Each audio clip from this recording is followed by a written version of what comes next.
Tent pegs have been annoying me recently, and there are two reasons. One is inadequacy in terms of holding power. Pegs that are not long enough or too thin to hold in all but the really hardest rock hard ground. And the second one is tiny little notches for looping guy lines over. The latter may seem a very minor point, but as I have recently, when you're trying to pitch a tent in the wind and the rain after a long day out and you're tired, to have guy lines that when you tauten the other side of the tent lift off the pegs, or stakes as you may like to call them, it is very frustrating. It's also completely unnecessary. What triggered these thoughts were having two tents to test recently that came with identical pegs, though branded with the company's name, that weren't really adequate for both the reasons I've just outlined. And I also found the same pegs on an older tent I hadn't used for a while and was intending to take out. Now these are the pegs. They are Y-shaped pegs, say branded with the company's name. I'm not in this attacking any particular brand, because I think most tents these days come with a barely adequate set of pegs. These ones are 14 centimeters long, which I think is not quite long enough, again except in hard ground, and they have these little notches to put the guy line over. If you miss that notch, which is easy to do, the guy line can slide off. Once they're firmly in and the guy line's firmly attached, it stays so. But when pitching the tent, it, as I say, especially when tired and in a storm, it's easy to get it wrong, you know. So tents supplied with these, and none of these tents were cheap, I would say you need to supplement the pegs with longer ones that are easier to hook guy lines and staking out points over. Now, when I reviewed two of these tents recently for the Great Outdoors, I also had a much lower priced tent, and that was the only one that came with what I would consider reasonable, not the best, not ideal, but reasonable pegs, which were these, which again, it's a Y-shaped peg, but as you can see, it's quite a bit longer than the other ones and wider, so the holding power in softer ground is better. The notches, because it's a bigger peg, are a bit bigger. Still not ideal. It's still possible, you know, to catch the guy line on that and have it slip off, but they are better pegs than those that came with the much more expensive tents. Now, I say having the notches and the short pegs is not necessary. It saves a bit of weight, and that seems to be the main reason for doing it. And you can stick your branding on the edge of it. However, they're not cheap, these pegs. When I began, tent pegs were fairly cheap, and there were really only two sorts. This, of course, is talking about decades ago, but both of which are still available, and I think better than any of these. And that is simple shepherd's hook pegs, aluminium, fairly thick, not the very thin ones, which I'll show you some of later, but they're 16 to 18 centimetres long. They hold well in most soils, and they've got a nice big hook at the top, which means it's easy. You slip the guy line over that, it's not coming off. And they're easy to remove because you can use another peg, put it under there and lift them out. You don't need a cord attached to the top to get hold of. So these are excellent, and as I say, and they cost a lot less than those ones that come with the tent. So certainly if I was buying extra pegs and I didn't want to spend too much money, I'd get these. The other one that was around when I began were these, which again, fairly simple, U-shaped, sometimes V-shaped aluminium pegs, around 16 centimetres long, and with a lip sometimes curved over, sometimes straight. But again, once you get the guy line over that and under there, it's not coming off. And these also work well in most grounds. They're a bit better perhaps in softer grounds than the hooks, though the hooks are okay in soft ground as long as they're long enough. These ones are maybe not so good in hard ground because you've got more of them to try and push through the stony soil than these ones, but they're both, as I say, better than the ones that come with the tents currently. Another one similar to the ones that come with the tents, slightly better, is this one, which is more of a T-shape. So it's got one flat surface that is quite wide and a narrow surface. It's still got the problem of the hooks that come off. It's actually the pegs that come with the tent I'm sitting in front of, and a couple of them did pull off when I was pitching it, though as that was in good weather and the first time I pitched it just to see what it was like, it didn't really matter. But these are still, I'd say, too short for soft ground, and they ought to have a better way, you know, of attaching the cord so that it can't flip off. Now, getting on to others, I mentioned the other hooks. Hooks are still available, often in titanium. You get one like this, which is quite long. It's okay in hard ground. I've found not very good in soft ground. You get a shorter one that is even thinner, and it's really barely adequate even in hard ground. And then you get these silly needle type pegs, which I suppose might work in a rock hard ground as long as there's not too much tension on them.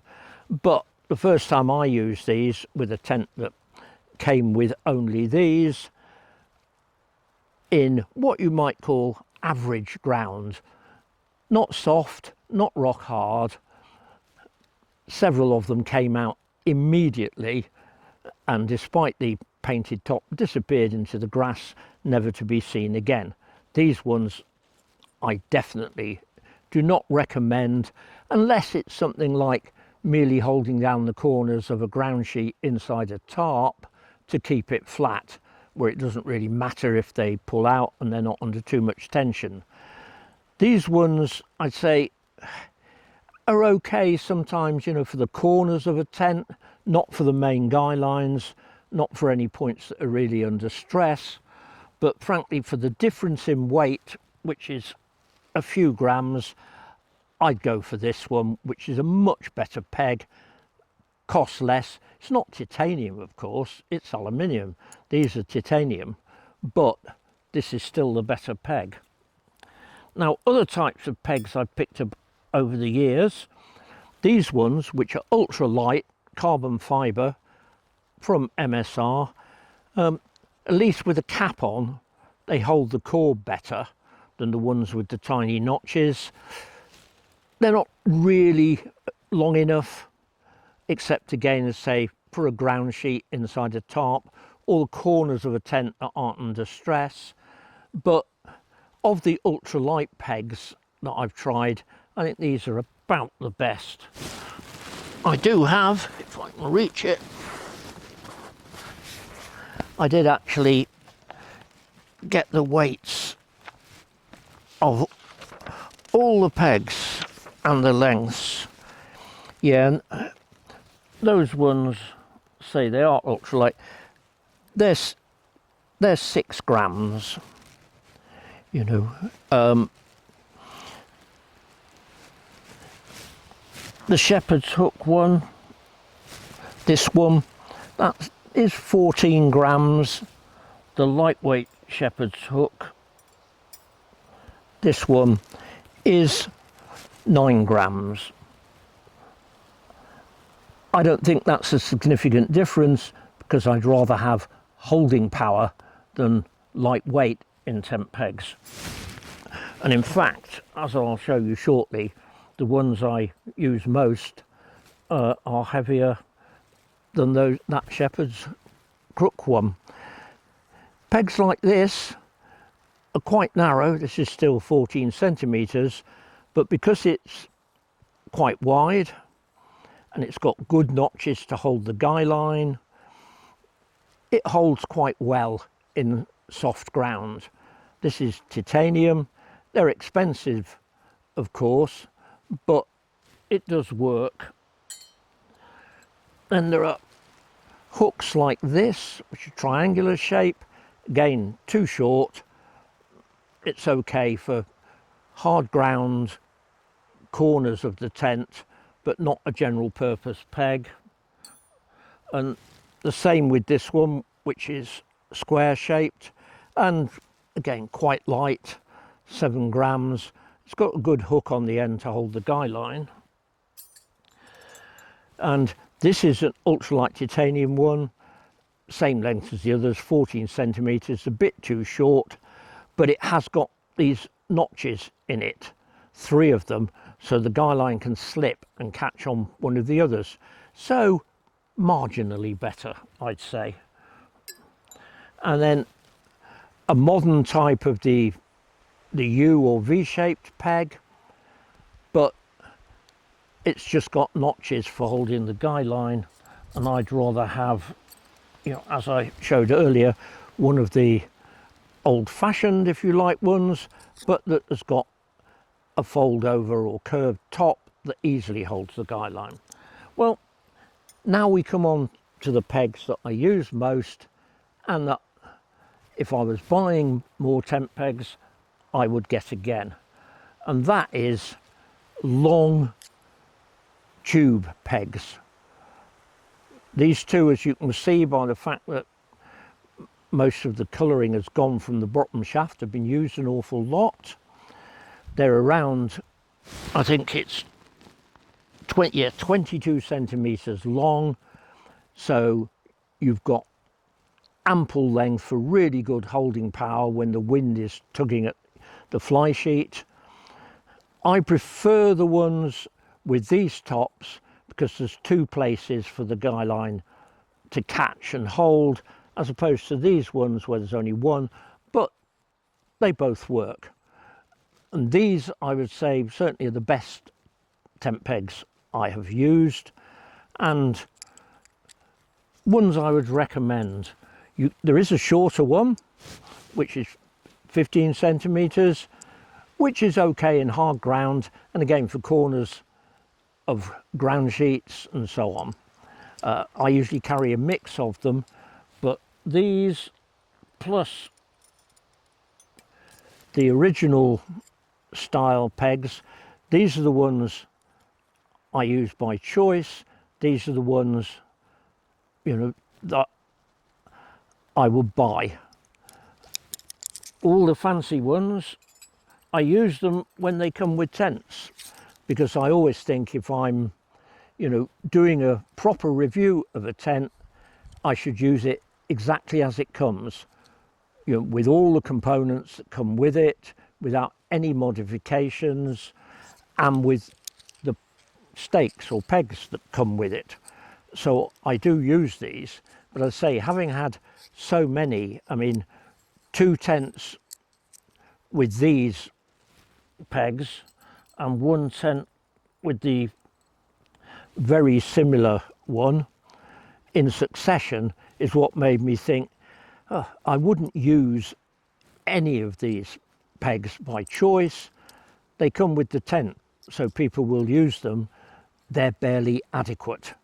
And in fact, when I take a tent out into any unsheltered place, although I'll use the pegs that came with it, at least at first, but I take a selection of other pegs just in case these fail. And I did have one tent earlier which had pegs not exactly like this but similar, where when it was hard ground and you really tried to push them in, the tops simply bent over at the notches, so they were really useless. And the other thing to look out for is, are there enough pegs? Some tents seem to only come with pegs for the main pegging points. If you want to peg out the guy lines, you've got to buy some extra pegs, or they're 1 or 2 pegs short. So again, you know, as with any tent, pitch it at home and check everything is there. But I would say if it's got pegs like this, unless you're going to be, you know, camping on sheltered sites with rock hard ground, I mean well used campsites where the ground has been, you know, hammered flat, then I'd replace these with something decent. If you've got ones this long, that's probably okay, but I would say 16 centimeters should be the minimum length for a tent peg that's really going to hold. Anyway, I just thought I wanted to get my feelings about tent pegs off my chest. I hope you found it interesting. If you've managed to stick to the end of this ramble on and rant about tent pegs, please click like, and if you disagree vehemently, I'd be interested to hear from you. If you think what I've said is wonderful, I'd be interested to hear from you. If you know of other pegs that I haven't tried and ought to, I'd be interested to hear from you. So I look forward to seeing the comments below. Thank you for watching.